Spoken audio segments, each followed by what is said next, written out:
Okay, let's cross a heterozygous yellow with a heterozygous yellow. Now our first task in solving any genetics problem is to identify our alleles. So let's get that done.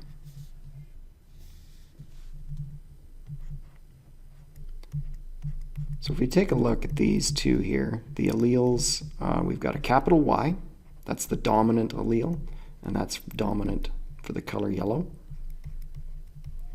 And we've got a lowercase y, and that is the recessive color or the color green. Now once you've identified your alleles, you need to identify your parents. So in this case, it's pretty clear. Our parents are heterozygous, yellow. So in other words, big Y, little y, crossed with another heterozygous big Y, little y. Next, we'll put these together in a Punnett square. So yeah, let's put these alleles, these parents, we'll plug them into a Punnett square. Oops. So we're going to put our Punnett square right here. Now, what we do when we've got a Punnett square, we are taking the gametes from these parents and combining them to get our offspring. So let's just do that here. We'll take this one parent, put this parent on top, capital Y, one of the possible alleles, and lowercase y. Only those two possible alleles. We'll do the same with the other parent. There's only the two parents, and they both got the same potential allele types, capital Y and little y. Now, let's combine these. We're going to get our actual offspring. Remember, on the side here, these are representing gametes. We're going to put the gametes together to get an offspring. Here's one potential offspring. In fact, 1/4 of all the offspring are going to be homozygous dominant, or big Y, big Y. Well, another quarter, or at least a quarter, of the offspring are going to be heterozygous, big Y, little y. We combine this big Y with that little y. Let's come down here. It looks like that's going to be the same. It's going to be a big Y combined with a little y.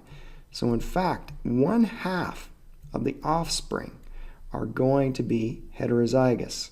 1/4 are going to be homozygous dominant. Let's do this last quarter here. Little y, little y. 1/4 of the offspring are going to be green. Let's take a look at what these offspring are going to look like. So here's what the offspring are actually going to look like. So the homozygous dominants, they're all going to be yellow. Again, a good quarter of them are homozygous dominant. This group here, the heterozygous, well, they're also going to be yellow because the capital Y is dominant over the small y. Well, so is this other group of heterozygous. So it looks in total 3/4 of the offspring are going to be yellow, and 1/4 is going to be green. All right, so we've gone through this problem where we're basically looking for the genotypes right here and phenotypes represented by what we actually see here, the genotypes and phenotypes of the offspring. Let's actually answer our question now. We'll just get our pen out here. And we were basically looking for the possible genotypes of the offspring.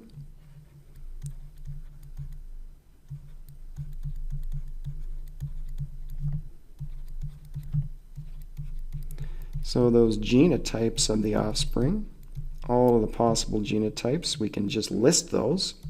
Capital Y, another possible genotype, capital Y, little y, so heterozygous. And one last possible genotype from these parents is the recessive, the little y, little y. Those are all of the possible genotypes.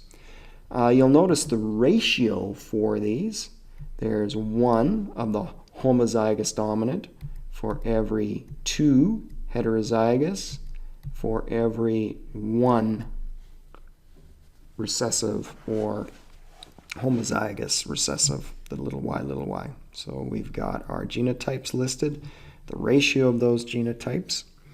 Let's do the phenotypes of the offspring. In other words, what they look like. Of the offspring. So basically we've just got two. We've either got yellow,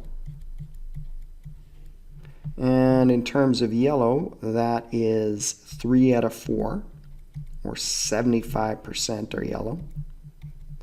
We can also list this as a ratio. The ratio of yellow to green is 3 to 1. There's 3 yellows here for every 1 green. That's our next phenotype is green. Fairly straightforward.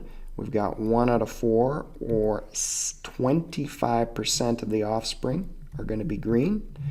What about that ratio? Well, it'll be flipped. It'll be 1 green for every 3 yellow. Okay, there we go. We've seen how to do a cross between heterozygous with another heterozygous. Again, you want to remember to use this pattern for all your genetics problems, determining your alleles, your parents, then plug in your Punnett square.